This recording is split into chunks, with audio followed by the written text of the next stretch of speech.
Santiago el bueno, Santiago el malo y el burro de oro.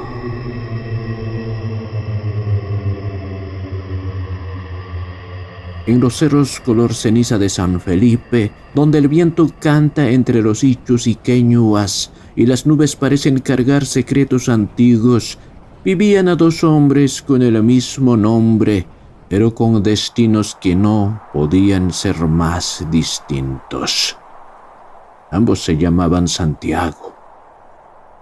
Uno era conocido como Santiago el Rico, dueño de tierras tan amplias que ni sus peones sabían hasta dónde llegaban. Tenía ganado que se multiplicaba como las piedras del río en la temporada de lluvias. Su casa, en lo alto de la loma, tenía techo de calamina nueva, ventanas de vidrio y hasta una antena que traía canales de la ciudad. El otro Santiago, el pobre, vivía en una choza de adobe rajado con un techo de ichu remendado por las manos de su esposa Eusebia y la risa inocente de sus dos pequeños hijos, Lucianito y Nilda. Fabricaban ollas de barro como lo hizo su abuelo y su abuelo antes que él.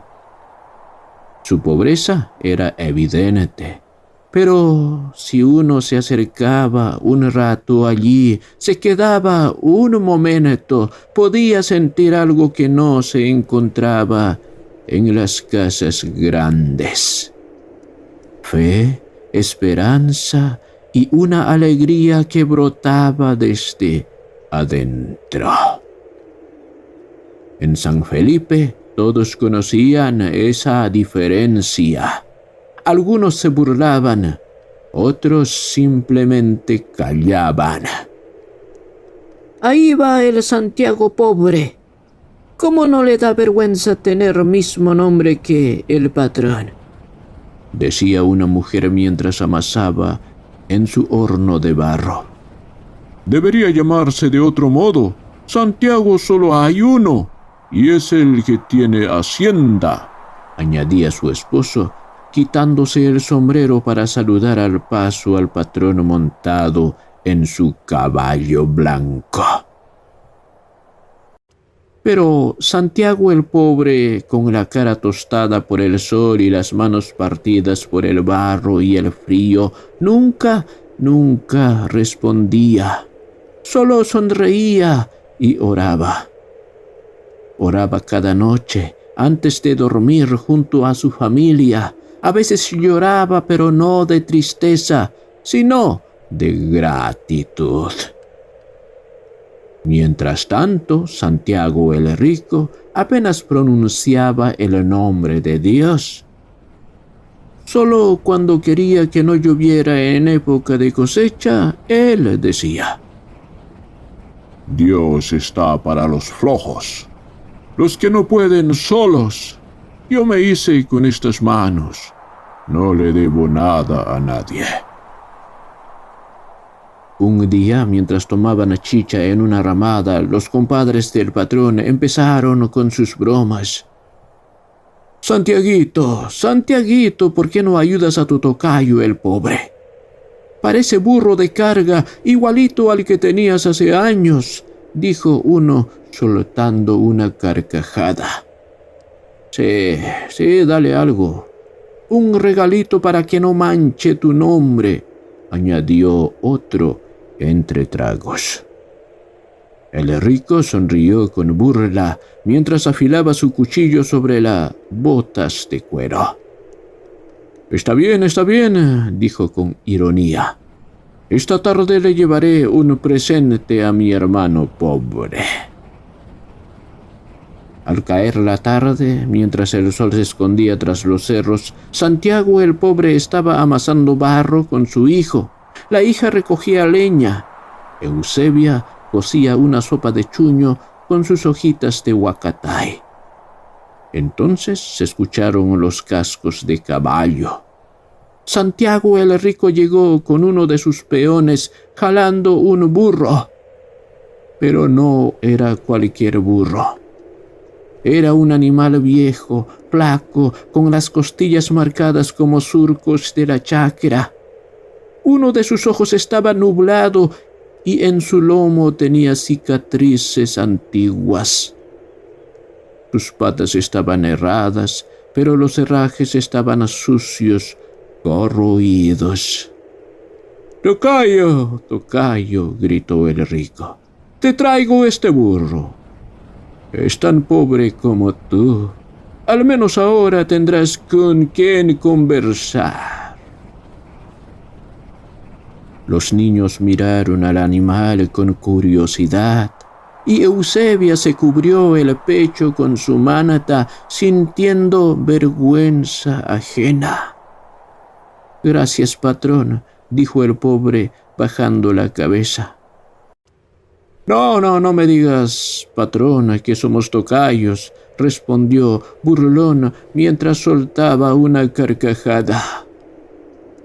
«Pero que no se diga que los santiagos andamos por ahí haciendo pena», añadió y se fue. Santiago acarició al burro con ternura. El animal, casi sin fuerza, inclinó la cabeza. Esa noche el pobre oró como siempre, pero con una lágrima más pesada que el día anterior. Habían pasado los días. El burro no murió. Al contrario, parecía revivir. Comía pasto, se echaba al sol y de a pocos recuperaba brillo en la mirada. Los niños lo bautizaron como Viejo Florencio y le cantaban canciones. «Florencio, Florencio, burro sin precio», entonaba Nilda con voz aguda. Pero algo extraño ocurrió una tarde. Un mensajero bajó desde la hacienda. Don Rigoberto, el padre del rico Santiago, estaba enfermo. Decían que no comía, no hablaba, solo murmuraba en su cama. «El burro, traedme el burro, por favor, el burro». Y murió antes de poder decir más. El Santiago rico pensó que deliraba. Nadie entendía por qué un hombre que tuvo ganado, tierras y fortuna pensaba en un burro en sus últimos suspiros. Unos días después, Santiago el pobre fue a dar sus condolencias. Se presentó con un poncho limpio y una bolsita de papas cocidas como ofrenda. Pero apenas lo vieron, lo sacaron a latigazos. «¡Fuera, mendigo!», le gritó un capataz. «No vengas a robar la pena del patrón», añadió otra. Santiago cayó al suelo. El látigo le había abierto el labio. Su esposa corrió a ayudarlo mientras los niños lloraban. Con el rostro ensangrentado y la dignidad herida, regresaron caminando a su casa. Esa noche no hubo oración, solo silencio. Pero en medio de la oscuridad, el burro empezó a relinchar, inquieto. Eusebia se levantó con su manta en los hombros y fue al corral. Entonces vio que algo brillaba. Las patas del animal parecían brillar. Una luz dorada, cálida, se reflejaba en el suelo de tierra.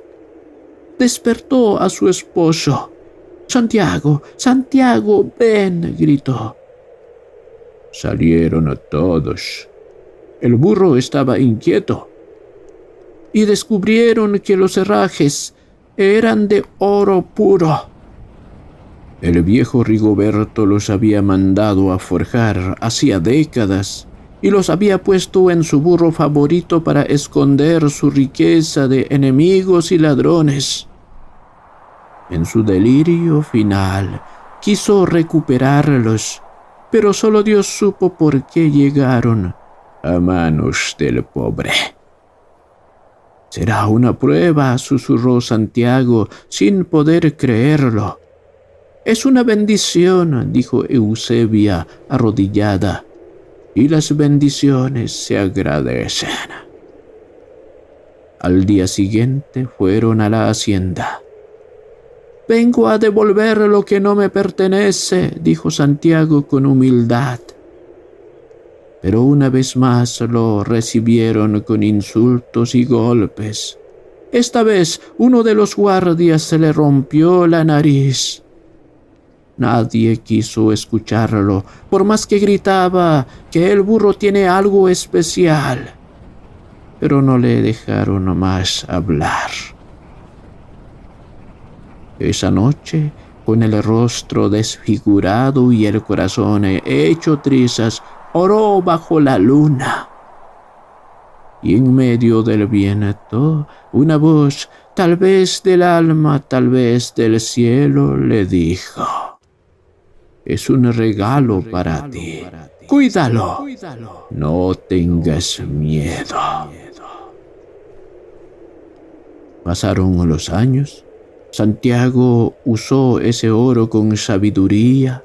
Compró burros, mejoró su horno, tejió más mantas. No derrochó, compartió, ayudó. Nunca olvidó de dónde venía. Los vecinos empezaron a respetarlo, luego a buscarlo y finalmente a llamarlo Santiago el Bueno. Mientras tanto, el rico perdió el rumbo. Nunca superó la muerte de su padre. Su esposa cayó enferma, su ganado empezó a desaparecer y una sequía le mató las cosechas. Se volvió huraño, desconfiado. Lo veían por las noches hablando con las sombras, tirando piedras al río como si esperara respuestas. Finalmente puso en venta su hacienda. El único que pudo comprarla fue Santiago el Bueno. Cuando firmaron el contrato, el rico no alzó la mirada, solo murmuró: «Nunca pensé que tú...» «Dios escribe derecho en líneas torcidas, tocayo», le respondió Santiago el Bueno. «Nadie es más que nadie». Y así San Felipe cambió. La hacienda se convirtió en escuela, en panadería, en posta médica. El oro ya no brillaba en las patas de un burro, sino en los corazones agradecidos de un pueblo que por primera vez conocía la justicia, la solidaridad y la fe verdadera. Santiago el Rico se marchó de San Felipe con la mirada baja, su esposa enferma, envuelta en una frazada y unas pocas maletas. Atrás quedaban sus tierras, su orgullo y su pasado. Se decía que se fue a la ciudad de Abancay buscando doctores que pudieran salvar a su esposa. Muchos pensaron que no volvería, otros lo olvidaron, pero Santiago el Bueno no lo olvidó. Cada noche, al terminar sus oraciones, pedía por su tocayo: «Señor, dale fuerza, sánale el corazón, muéstrale tu rostro en medio del dolor». Pasaron más años. La hacienda floreció como nunca antes. El pan llegaba a cada mesa, los niños aprendían a leer y las noches eran tranquilas. San Felipe ya no era un pueblo de desigualdad, sino de hermandad. Y un día, cuando los sauces del camino estaban en flor y el aire olía a tierra mojada, regresó Santiago el Rico, pero no como patrón, no en caballo, sino a pie, con un bastón de madera y una barba gris que le cubría el rostro. A su lado venía su esposa, más delgada pero con los ojos llenos de luz. Hermano, dijo apenas vio a Santiago el Bueno, no sé cómo pedir perdón. El nuevo dueño de la hacienda lo abrazó sin decir palabra.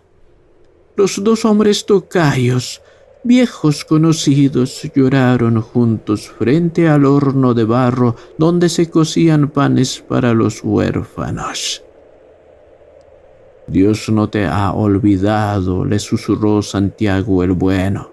Solo te ha enseñado a mirar distinto. El pueblo entero salió a recibirlos. Nadie recordó sus errores, solo su regreso. El rico dejó de ser rico, pero encontró algo que nunca había tenido: paz. Así, se quedó a vivir en una casita humilde cerca del templo nuevo. Ayudaba a los jóvenes a trabajar la tierra, enseñaba a cuidar el ganado y por las noches se sentaba a orar con su esposa. Ya no lo llamaban el rico, ni él lo permitía. Se hacía llamar Santiago, siervo de Dios. La tumba sin nombre de Yanaguara, leyenda andina de misterio y suspenso. Amigas y amigos, bienvenidos siempre a esta nueva historia. Soy Tomás. ¿Alguna vez has escuchado de una tumba que concede lo que más deseas, pero que siempre te quita algo a cambio?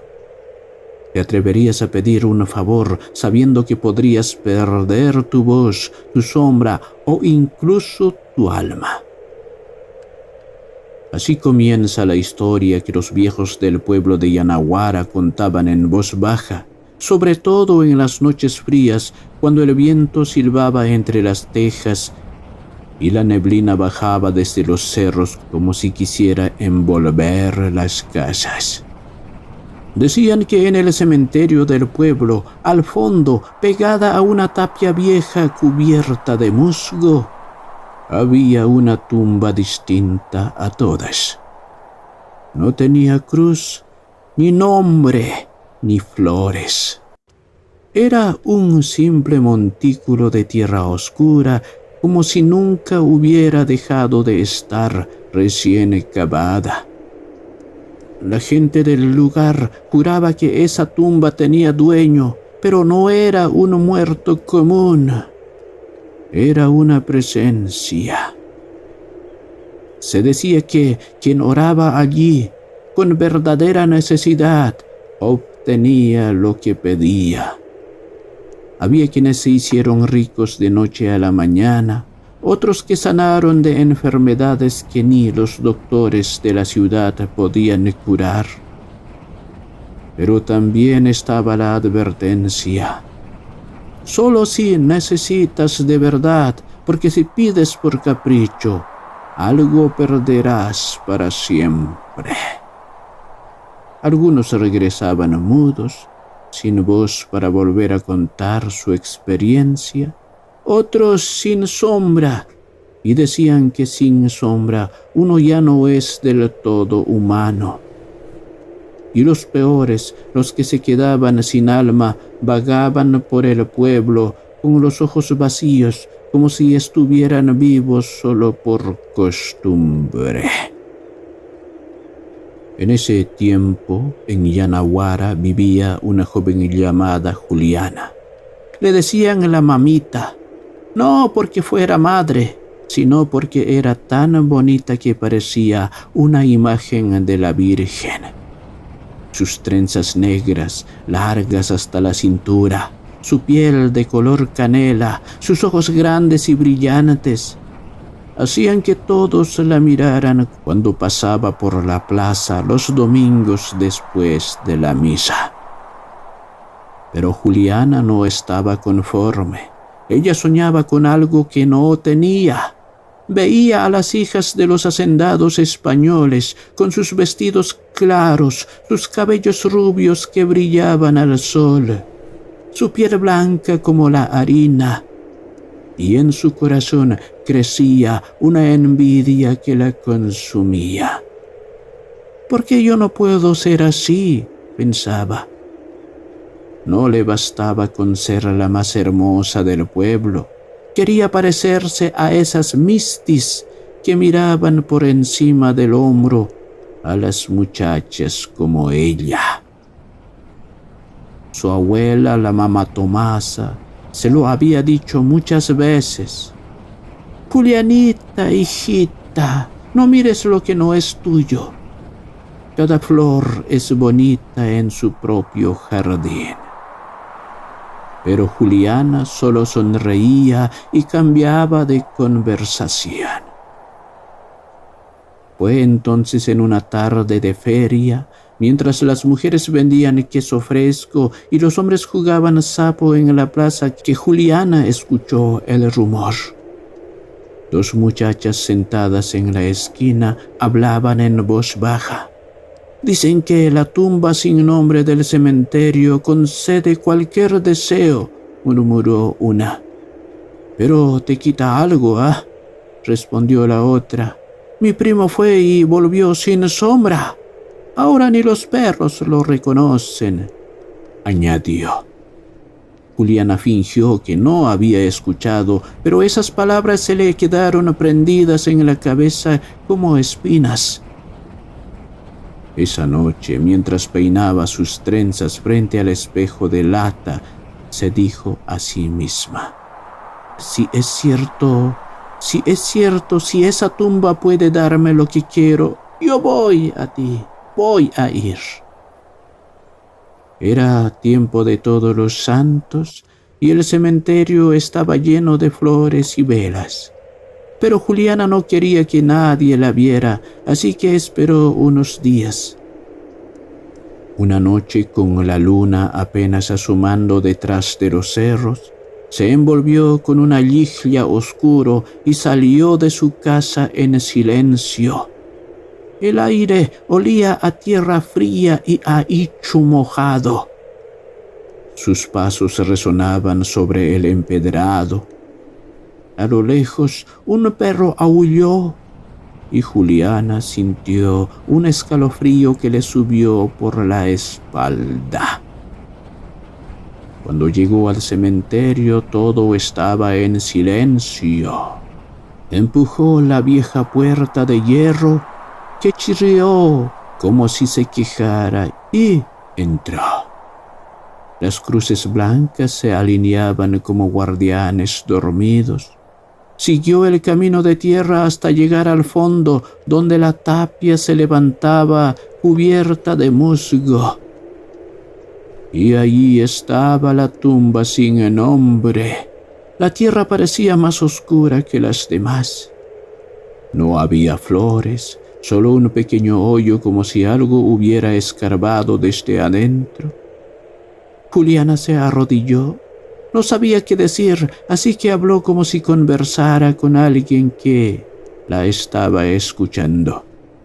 Quiero ser como las mistis, tener el cabello rubio, la piel blanca, que todos me miren y me digan que soy diferente. El viento sopló fuerte como si respondiera. Juliana sintió que un frío extraño le tocaba la cara. Entonces, desde algún rincón del cementerio, escuchó una voz grave, ronca, que no era de hombre ni de mujer. ¡Ay, todo tiene precio! Al día siguiente, Juliana no salió de su casa. La mamá Tomasa pensó que estaba enferma, pero cuando fue a buscarla a su cuarto, la cama estaba vacía. No había señales de pelea, ni huellas, ni nada.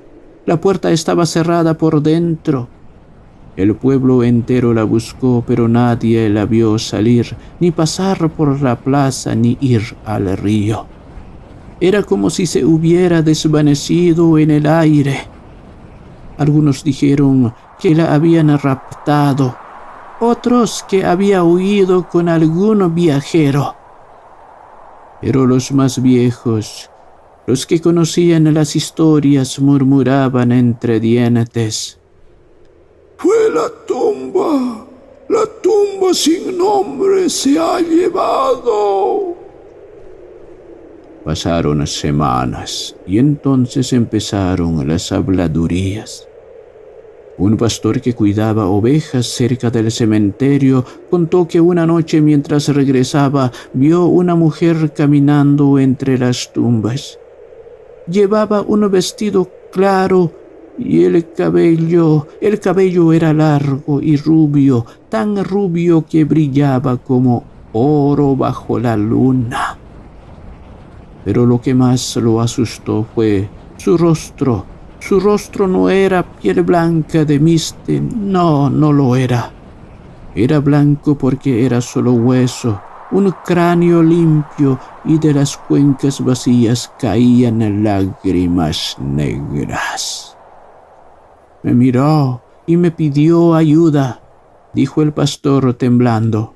Su voz sonaba como el viento entre las piedras. Dijo que quería volver, quería vivir otra vez. Después de aquel relato, más personas empezaron a decir lo mismo, que de noche en la parte vieja del cementerio se oían pasos, llantos y una voz que susurraba: «Devuélveme, devuélveme, devuélveme mi vida». La mamá Tomasa, destrozada por la pérdida de su nieta, fue hasta la tumba sin nombre una tarde. Se arrodilló y dijo: «Si la tienes contigo, si tú eres quien la ha cambiado, devuélvemela. No importa si es negra de cabello o de piel canela, quiero a mi Juliana como era». Entonces el viento sopló tan fuerte que las flores de otras tumbas se volaron. Y entre ese viento, Tomasa juró escuchar una risa seca como huesos chocando. Lo que se da no se devuelve. Lo que se toma no se regresa, dijo la voz. La anciana, horrorizado, salió del cementerio con el corazón apretado y corrió como pudo hasta su casa. Desde entonces nadie volvió a verla cerca de ese lugar. Los años pasaron. Los niños que crecieron escuchando esta historia aprendieron que no se debe pedir lo que no se necesita, que la envidia puede llevarte a perderlo todo. Pero la tumba sigue allí, sin cruz, sin nombre, con la tierra siempre oscura y blanda, como si algo se moviera debajo. A veces, solo a veces en las noches de luna llena, la gente asegura ver a una mujer rubia caminar entre las tumbas, con lágrimas negras corriendo por su calavera blanca. Esta es la ciudad que aparece solo una vez al año.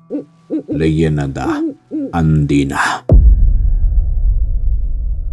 Dicen que en las alturas, donde el viento canta como si arrastrara voces antiguas, hay noches en que la tierra y el cielo se ponen de acuerdo para mostrar cosas que no deberían verse, cosas que tientan al corazón y que después lo arrancan.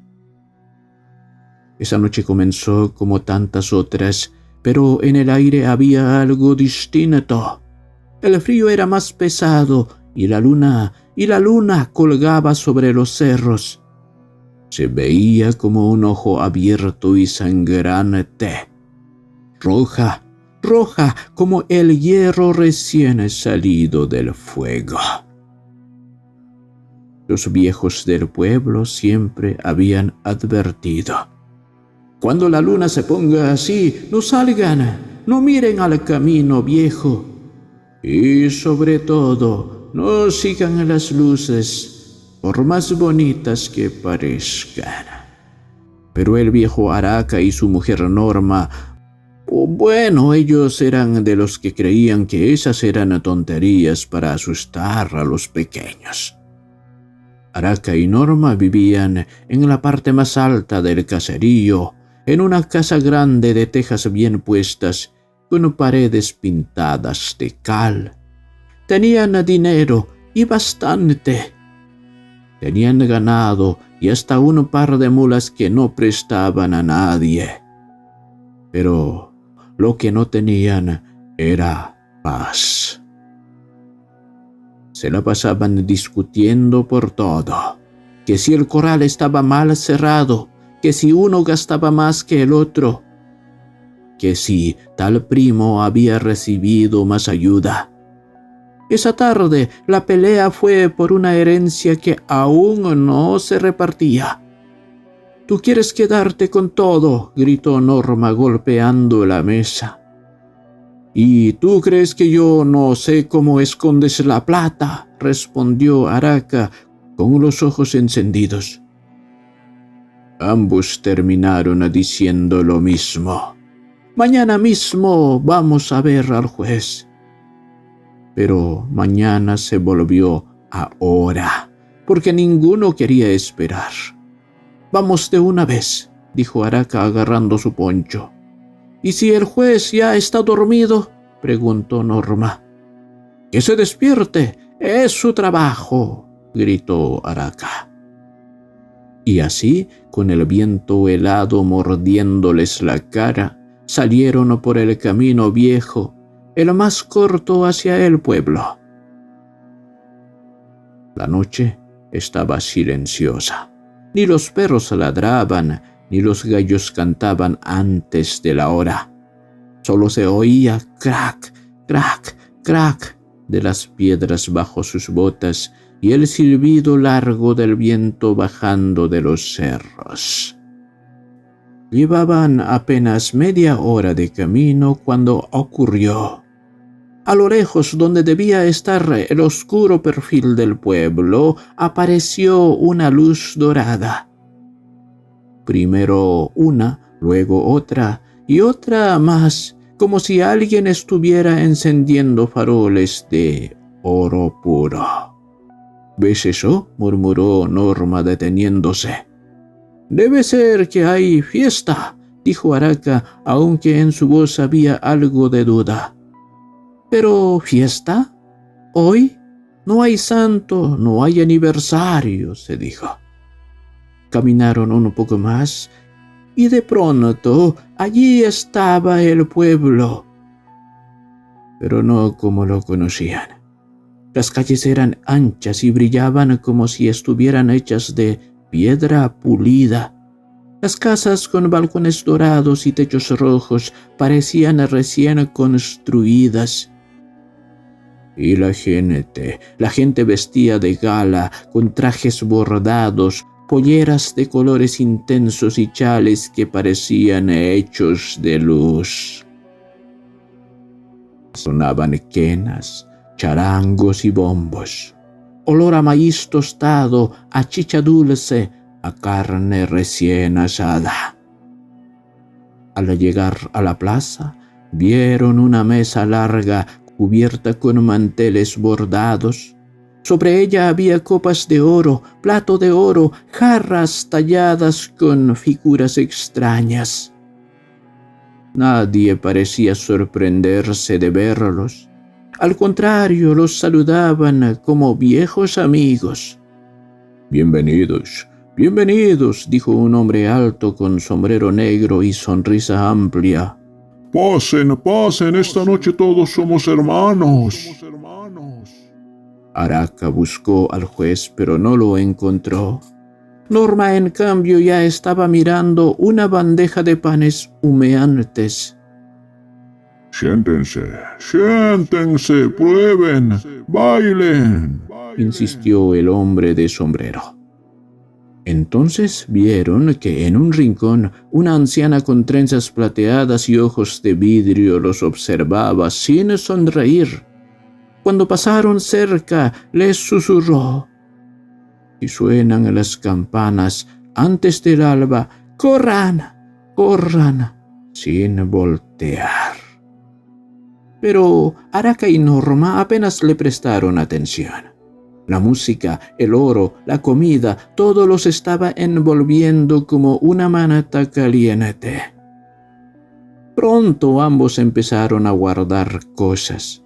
Araca escondió en su pecho una jarra pequeña tan pesada que parecía maciza. Norma llenó sus bolsillos con cucharas y anillos y copas pequeñas. El oro brillaba más de lo normal, como si estuviera vivo. Con esto no tendremos que discutir nunca más por plata», susurró Araca.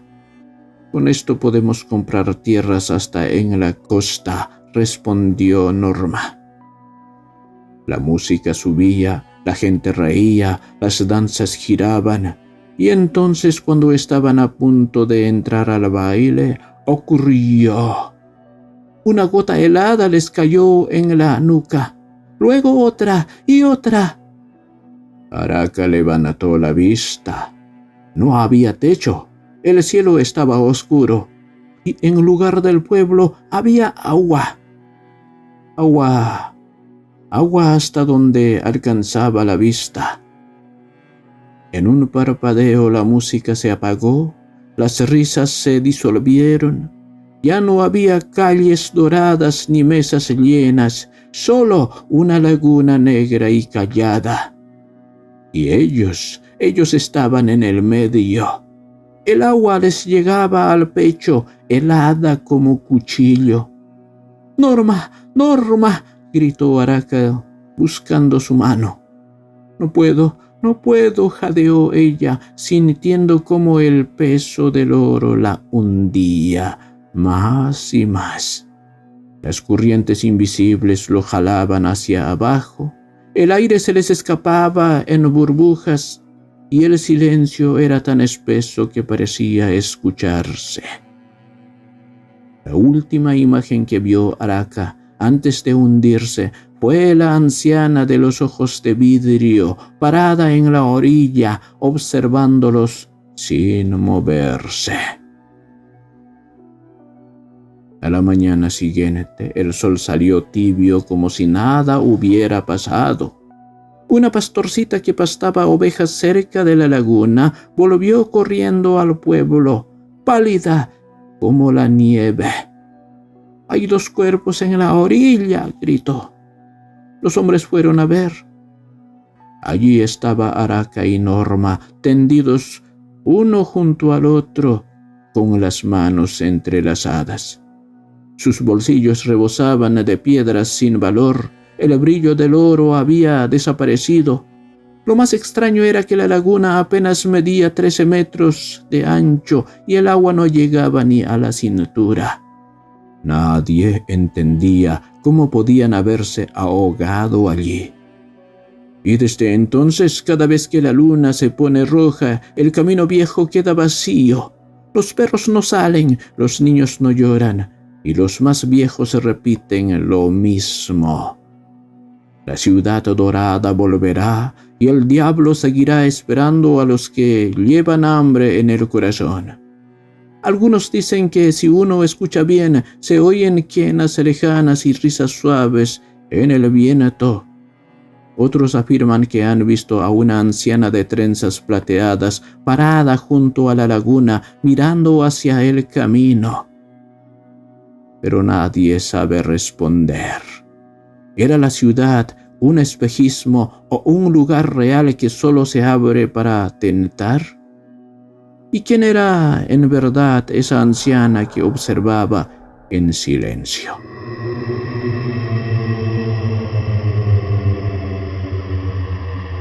El susto de Doña María y el ladrón de narices. Cuento andino.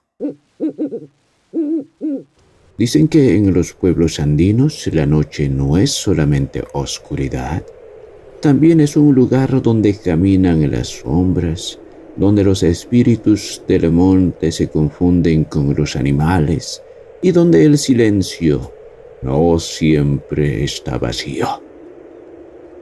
Esa noche en la comunidad de Colpani, el viento corría suave entre los eucaliptos y las estrellas parecían alfileres sobre un manto negro. Pero en la casa de Doña María, viuda desde hacía ya más de 15 años, algo comenzaba a inquietar el aire.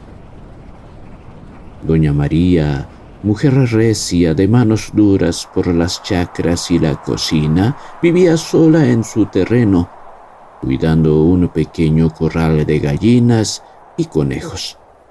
El humo del fogón todavía flotaba en el aire cuando ella cerró la puerta y acomodó la tranca. «Hoy está muy quieta la noche, demasiado quieta», murmuró para sí misma mientras echaba un último vistazo por la pequeña ventana. Hacía unos días los vecinos habían comentado en la reunión comunal que se habían visto ladrones rondando por los caminos. No eran del pueblo. Decían que venían de más allá del río, gente sin alma que robaba animales y herramientas. A Doña María esas palabras le habían quedado clavadas como espinas. Y aunque siempre se consideró valiente, la soledad a veces le hacía más frágil. Cerró el fogón con tierra para que no quedara brasas vivas, apagó la lámpara de querosene y se acomodó para dormir.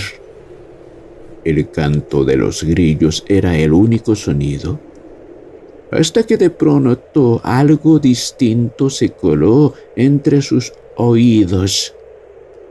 Un golpeteo suave, metálico, luego un roce de paja, después pasos pequeños pero claros. Doña María contuvo la respiración. «¿Quién anda allí?», preguntó en voz baja, pero el silencio fue la única respuesta. El corazón comenzó a latirle más fuerte, pero pensó en las advertencias de los vecinos. Seguro son esos ladrones, o quizá esos mocosos que a veces saltan a la cerca para asustar. Otra vez el sonido, como si algo se moviera dentro del corral de gallinas. Doña María decidió no encender la luz eléctrica para no delatarse. En cambio, buscó una vela y un fósforo. Al encenderla, la llama tembló igual que su mano. «¡Ay, Virgen Santísima, acompáñame!», susurró, apretando el crucifijo que colgaba de su cuello. Abrió la puerta, lentamente, con miedo, sintiendo como el aire frío de la noche le erizaba la piel. La vela iluminaba apenas unos pasos delante de ella. Caminó hacia el patio, donde el olor de la tierra húmeda y el pasto cortado se mezclaban. Entre sombras, alcanzó a ver algo. Una figura pequeña que se movía rápido, agachada entre el corral y la pila de leña. El corazón se le subió a la garganta. «¡Carajo!», pensó. «Ahí está el ladrón. Son los ladrones que los vecinos han comentado». La figura parecía husmear con movimientos nerviosos. De pronto escuchó algo extraño, como un resoplido suave o un silbido corto. En su mente el miedo comenzó a multiplicarse. Ese no es un ladrón. ¿Y si es un espíritu? Un alma. Un alma.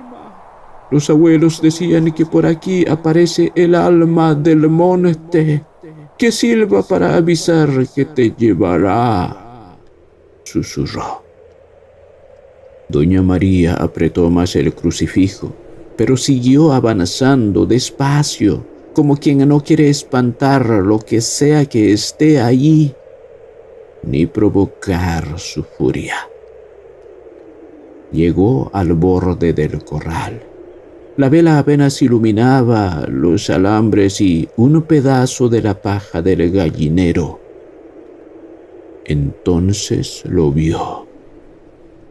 Los ojos brillaban en la penumbra, reflejando la luz como dos pequeñas brasas encendidas. El aire parecía detenerse, porque ahora podía ver que no era humano. El animal levantó la cola lentamente, como quien prepara un ataque silencioso. La llama de la vela tembló más fuerte, y en ese instante la silueta se reveló. Un cuerpo negro, con una franja blanca que cruzaba su lomo, un hocico pequeño y curioso. ¡Ay, santo Dios! ¡Un zorrillo!, exclamó, pero su voz salió ahogada. La respiración de doña María se aceleró. El silencio se volvió un peso. El aire frío se le metía hasta los huesos. El zorrillo dio un pequeño paso atrás, pero sin bajar la cola. Doña María sintió que el corazón le daba un vuelco tan fuerte que por poco se le sale por la boca. Un sudor frío le corrió por la espalda. No, que no dispare, susurró con los ojos bien abiertos.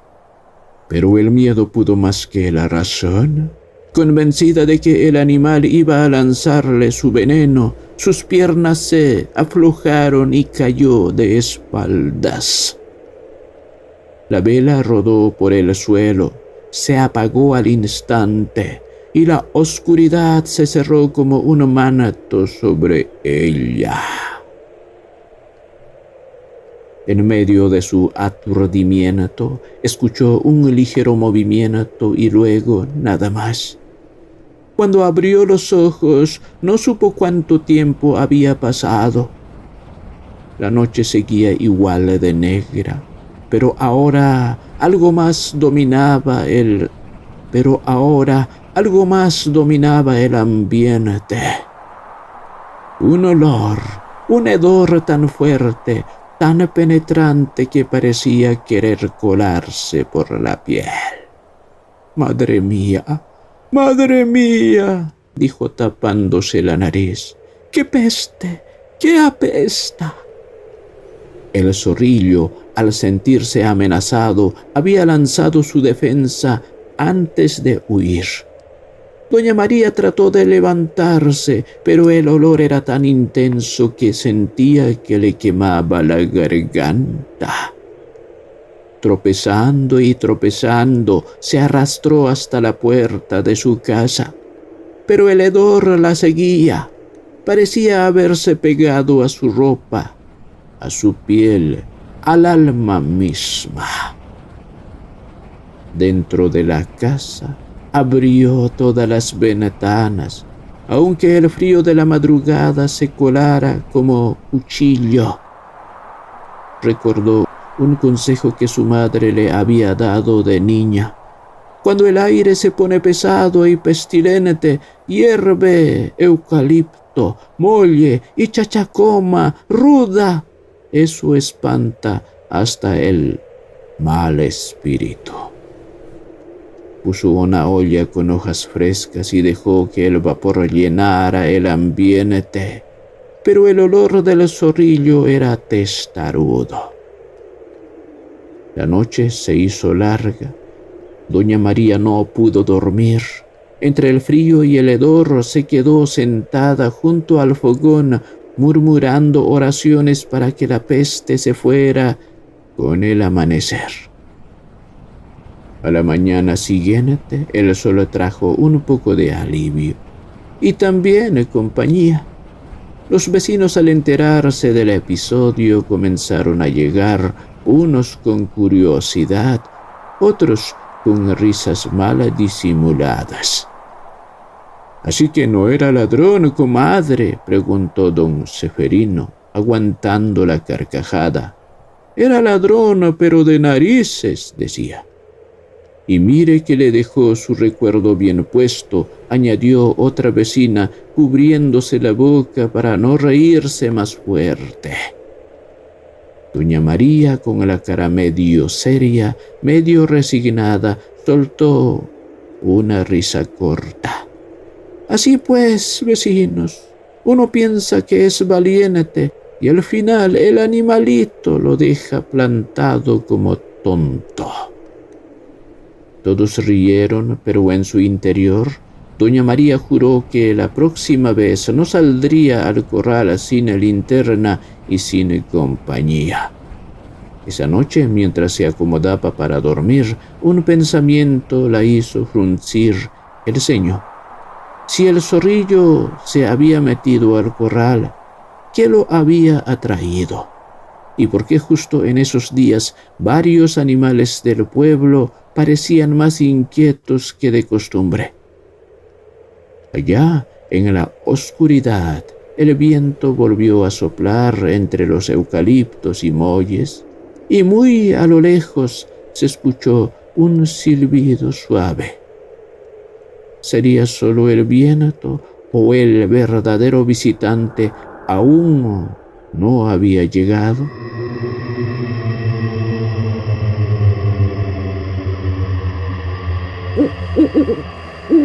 Desde hace más de 20 años, en cada fiesta familiar, en cada Navidad, en cada cumpleaños, la familia González dejaba una silla vacía junto a la mesa principal. Era una silla vieja, de madera oscura, con el cojín deshilachado y una pequeña hendidura en la parte trasera. Nadie la tocaba, nadie se atrevía a moverla, y mucho menos a sentarse en ella. Esa silla tenía dueño, aunque nadie lo hubiera visto en mucho tiempo. Doña Carmen, la madre de familia, siempre decía lo mismo al acomodarla: «Que nadie lo toque, que nadie toque esa silla, esa es de Octavio». Octavio era su hijo menor, el que se fue de casa después de una pelea brutal con su padre, don Lorenzo. El joven rebelde, el que no volvió, el que parecía haberse evaporado del mundo, dejando solo preguntas y una herida abierta en el corazón de su madre. Pasaron los años. Doña Carmen envejeció esperándolo. Nunca dejó de creer que un día su hijo volvería. Nunca dejó de escribirle cartas, aunque no sabía dónde mandarlas. Nunca dejó de preparar su comida favorita en los cumpleaños, ni de dejarle espacio en las fotos familiares. Siempre había un hueco para él. Don Lorenzo, en cambio, era más duro. Nunca mencionaba su nombre. Decía que su hijo estaba muerto para él, que no merecía un lugar en esa mesa, y sin embargo La silla seguía allí. Cuando Carmen falleció, sus hijos Clara, Ernesto y Julia pensaron en guardar la silla. De hecho, lo hicieron. Pero esa misma noche algo extraño ocurrió. Las paredes crujieron con un lamento sordo como si la casa misma protestara. Las velas que Clara había encendido en memoria de su madre comenzaron a derretirse de forma anormal, como si lloraran por dentro. Y entonces lo imposible sucedió. El viejo cucharón de madera que Carmen usaba cada día en la cocina se deslizó solo desde la repisa. Giró en el aire y salió disparado con fuerza directo a la cabeza de Ernesto, quien lo esquivó por 1 centímetro. Era el mismo movimiento exacto con el que su madre lo reprendía cuando hacía alguna travesura de niño. Ernesto palideció. Clara dejó caer el vaso que tenía en la mano. Un segundo después, las puertas se abrieron de par en par con un golpe seco sin que nadie las tocara. Las cortinas se desgarraron como si manos invisibles las hubieran rasgado.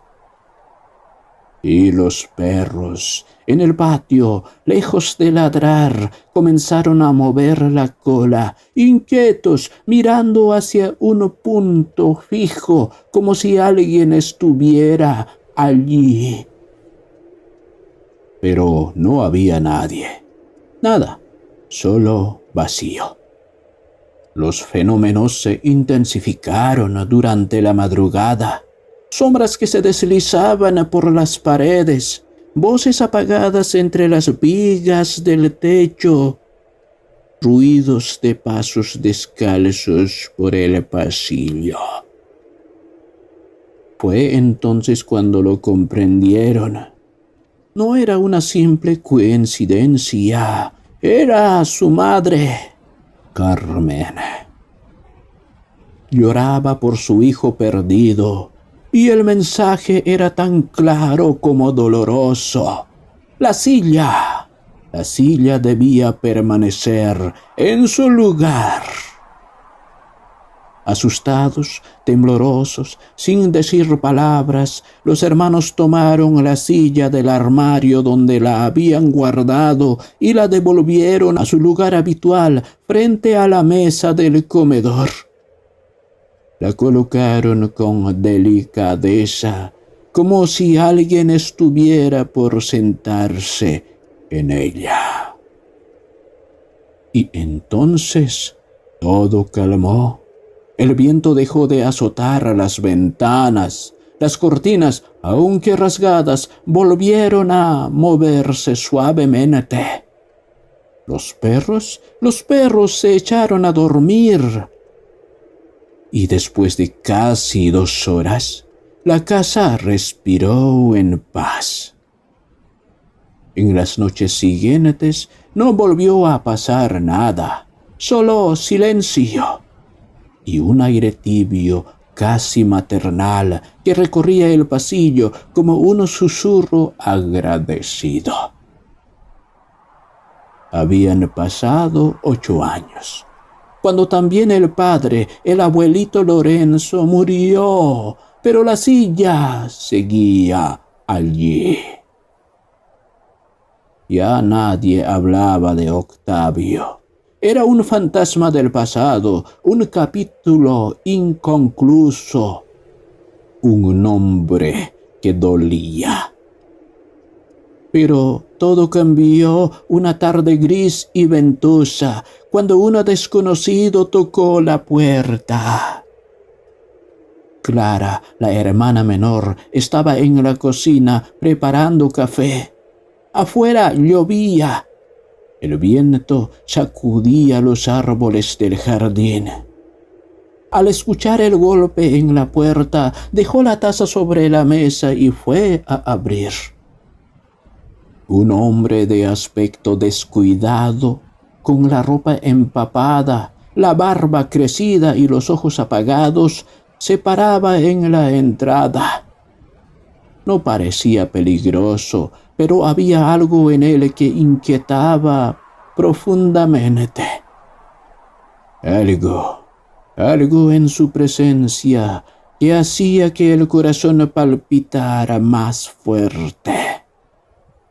¿Le puedo ayudar?, preguntó Clara con cautela, sintiendo un escalofrío que le recorría la espalda. El hombre levantó la vista lentamente. Sus ojos eran oscuros, tristes y extrañamente familiares.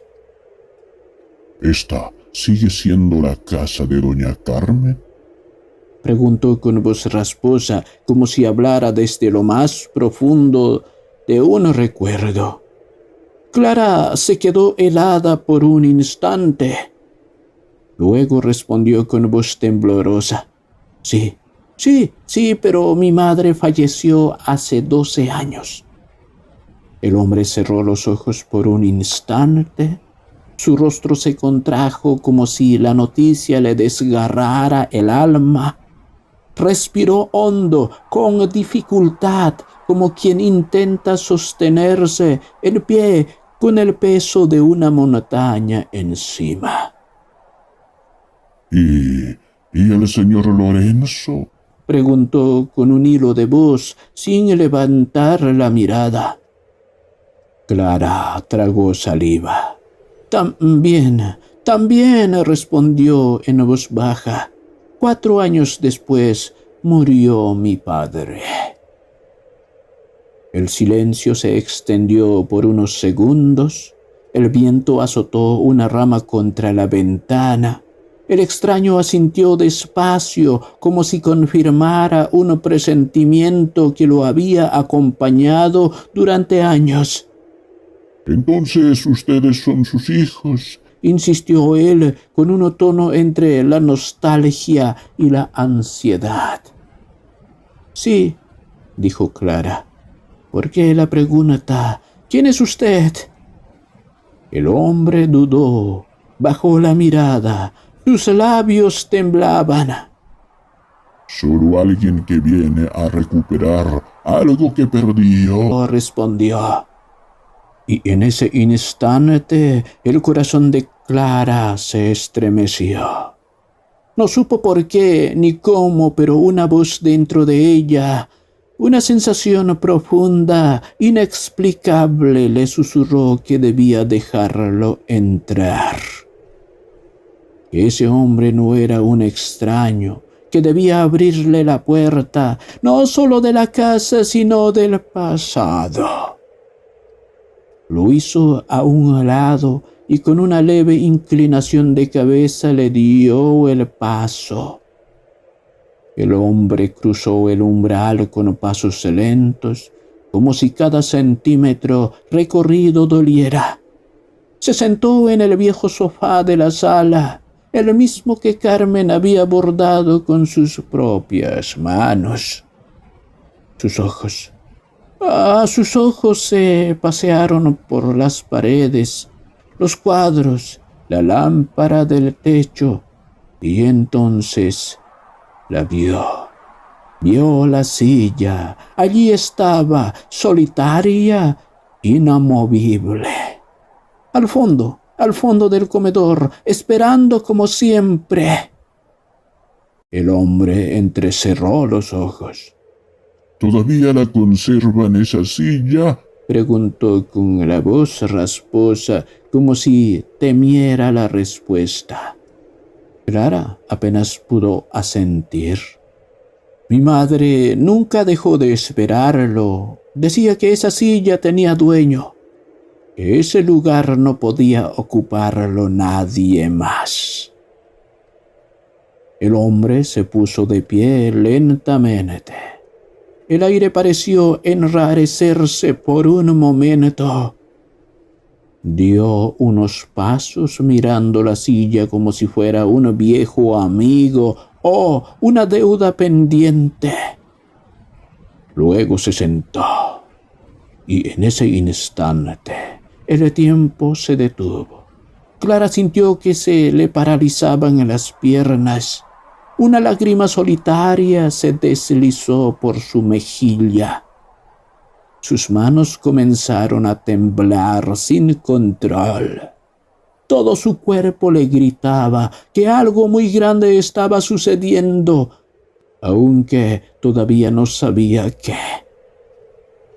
Desde la silla el hombre metió la mano dentro del bolsillo interior de su abrigo mojado y sacó un sobre arrugado, amarillento por los años. Esto, dijo en voz baja. Esto me lo mandó mi madre hace mucho tiempo. Tardé años en decidirme a venir. Clara sintió un nudo en la garganta. Avanzó despacio como en trance. Tomó el sobre entre sus dedos temblorosos y al ver la letra lo supo. Era de su madre, era de Carmen. Esa caligrafía dulce, inclinada con tinta azul y trazos firmes, la que usaba para dejar notas en el refrigerador o escribir recetas en la libreta de cocina. El corazón de Clara comenzó a latir con fuerza. Una emoción profunda, antigua, desconocida, se abrió paso por dentro. «¿Quién es usted?», susurró, aunque ya empezaba a saber la respuesta. El hombre no respondió, solo abrió el sobre con extremo cuidado, desplegó el papel lentamente y con la voz quebrada empezó a leer. «Querido hijo, no sé si estas palabras llegarán a ti, pero cada noche rezo para que estés bien. Aquí todo sigue igual, aunque nada es igual sin ti. Tu padre no lo dice, pero yo sé que también te extraña. Nunca dejaremos de amarte. Tu silla sigue aquí y mi corazón también. Tu madre que nunca te olvida, Carmen». Clara no pudo contenerse. Las lágrimas le brotaron con fuerza. No solo eran lágrimas de tristeza, eran de memoria, de reconocimiento. Octavio, ¿eres tú?», preguntó Clara con un hilo de voz como si las palabras se negaran a salir del todo. Él levantó los ojos despacio. Sí, soy yo, respondió. El nombre retumbó en la casa como un trueno. La noticia corrió como fuego entre los hermanos. Julia llegó primero, jadeando, con los ojos muy abiertos, sin saber si gritar o abrazar. Se quedó parada en la entrada, observando como si necesitara convencerse de que no era una alucinación. «Octavio», susurró. Él apenas asintió. Ernesto tardó un poco más. Entró con los pasos firmes, el ceño fruncido y los puños apretados. Miró al hombre sentado en la vieja silla con desconfianza, como si el tiempo lo hubiera hecho más que encenderle la rabia.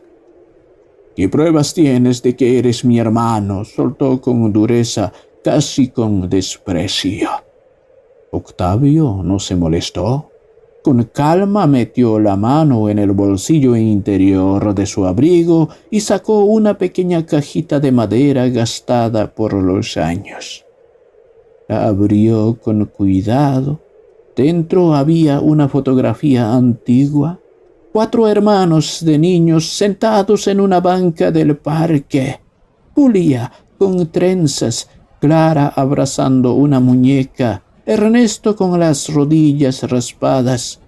Y él, Octavio, más joven, más inocente, aún parte de esa familia. En reverso, escrito con la inconfundible caligrafía de Carmen, se leía: para que nunca olviden de dónde vienen. Julia soltó un sollozo y se tapó la boca. Las lágrimas le recorrían sin control. Ernesto bajó la cabeza, no dijo nada por unos segundos. No sé si puedo perdonarte, murmuró al fin, sin mirarlo a los ojos. Octavio asintió con humildad. No pido que me perdonen. Solo quiero estar cerca. Quiero arreglar lo que rompí, aunque me tome el resto de la vida. Clara fue la primera en acercarse. Se arrodilló frente a él, lo miró con ternura y dolor como si lo reconociera de nuevo después de un largo sueño, y lo abrazó.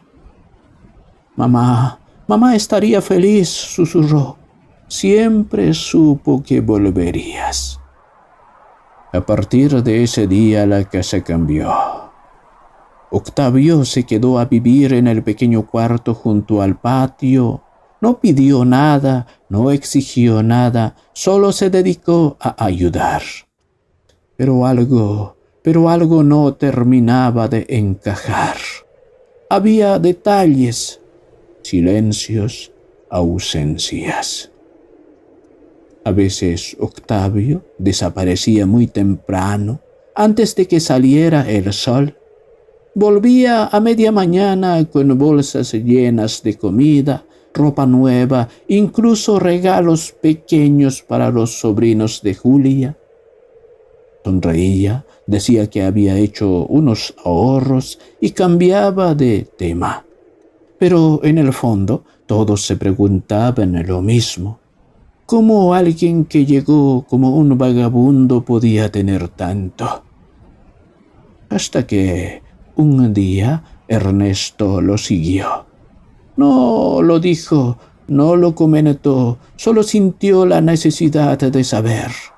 Lo vio salir de la casa al amanecer, caminar con paso firme, cruzar 3 calles hasta detenerse frente a una casa grande, moderna, con ventanales amplios y jardines cuidados.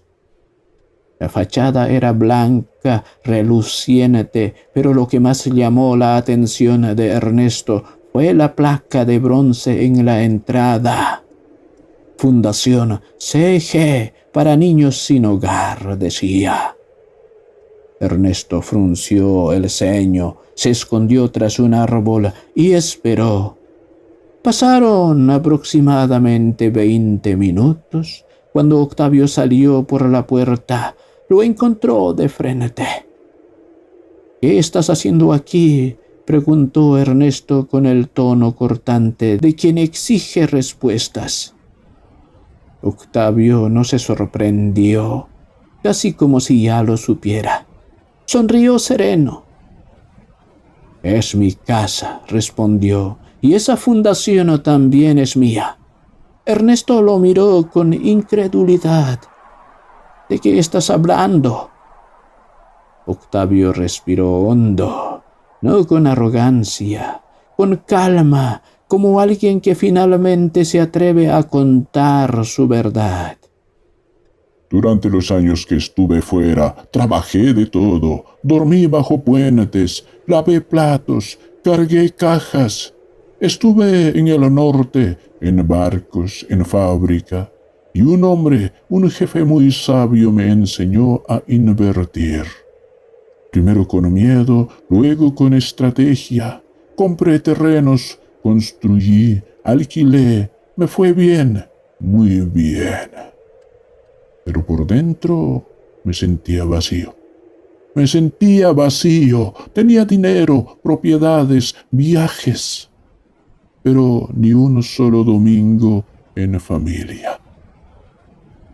Ni un abrazo de mamá, ni un té extraño de mis hermanos, nada de eso se compra, Ernesto. Pero Ernesto seguía callado, parado allí. Un mes después, Octavio organizó una reunión familiar, pero no una como las de antes, no con nostalgia, sino con propósito, con sentido. Mandó a arreglar el patio, colgó luces entre los árboles, puso mesas largas, mantel blanco, música suave. Invitó a todos los vecinos, a sus hermanos, a los sobrinos, incluso a los viejos amigos del barrio que no lo veían desde niño. Cuando tomó el micrófono, el bullicio se apagó, el silencio fue total. Todos lo miraban. «Soy Octavio González», dijo, «el hijo que se fue y que todos creían perdido, y el de la silla vacía. Hoy quiero decirles algo. Mi madre nunca dejó de amarme, ni siquiera cuando la decepcioné, ni cuando huí, ni cuando me convertí en lo que ella no crió. Su carta me salvó, me devolvió el alma. Su fe me trajo de regreso». Metió la mano en el bolsillo y sacó el sobre arrugado. Todos lo reconocieron. El mismo papel, la misma tinta, la misma letra inconfundible de doña Carmen. Ella me enseñó que el amor de una madre no desaparece, que puede sostener a un hijo incluso a la distancia, incluso en el abismo. Y tenía razón. Hizo una pausa, respiró hondo. Por eso he creado una fundación con su nombre, para ayudar a niños sin hogar, para que ninguna madre tenga que sufrir como la nuestra, para que ninguna silla quede vacía por culpa del orgullo. Desde entonces, en la casa de los González, la silla ya no está vacía. Sigue en su lugar, pero ahora está ocupado. Está ocupado por Octavio, por el hijo que se fue, por el hombre que volvió. Y aunque doña Carmen ya no está en este mundo, sus hijos saben, lo sienten en el aire, en las noches tranquilas, en los sueños compartidos, que desde el cielo ella sonríe. Porque la fe de una madre a veces es más fuerte que el tiempo, que la distancia y hasta la muerte. Estimados amigas y amigos, gracias por siempre escuchar nuestras historias. Compartan, den me gusta, comenten, que gustoso los responderé. Hasta el próximo video.